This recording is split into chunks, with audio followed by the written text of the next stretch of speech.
હું ધોરણ 7 માં અભ્યાસ કરું છું. આજે હું તમને કસ્તુરબા વિશે થોડું કહીશ તો તમે શાંતિથી નિહાળો કે મારો નમ્ર વિનંતી. મારો જન્મ 1869 ના રોજ પોરબંદરમાં થયો હતો. હું સામાન્ય રીતે કિશોરી છું. મારા લગ્ન મહાત્મા ગાંધી સાથે થયા હતા. મહાત્મા ગાંધી લગભગ 12-13 વર્ષના બાળક હતા અને મારી ઉંમર પણ લગભગ એટલી જ હતી. ભારતની મહાન નારીઓમાં આધુનિક યુગમાં ઘણી સ્ત્રીઓ થઈ છે, પણ મારામાં જે વિશેષતા હતી તે વિશેષતા કોઈનામાં ન હતી. મારામાં એ વિશેષતા હતી કે સંપૂર્ણપણે જનસામાન્ય એક સ્ત્રી, બિલકુલ સામાન્ય ગામડાની એક ખેડૂત સ્ત્રી અથવા શહેરની એક મજૂરન એવી આશા ન રાખે કે સરોજની, વિજયલક્ષ્મી કે અમૃતકર બની શકશે, પણ માતા કસ્તુરબા જેવા પ્રયત્ન કરી શકશે. હું હિન્દુસ્તાનની પ્રતીક છું.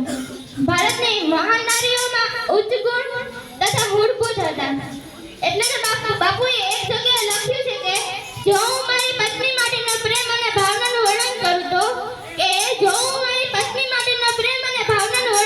તો મારા હિન્દુ અંગે પ્રેમ અને ભાવનાનું પ્રગટ કરી શકું છું.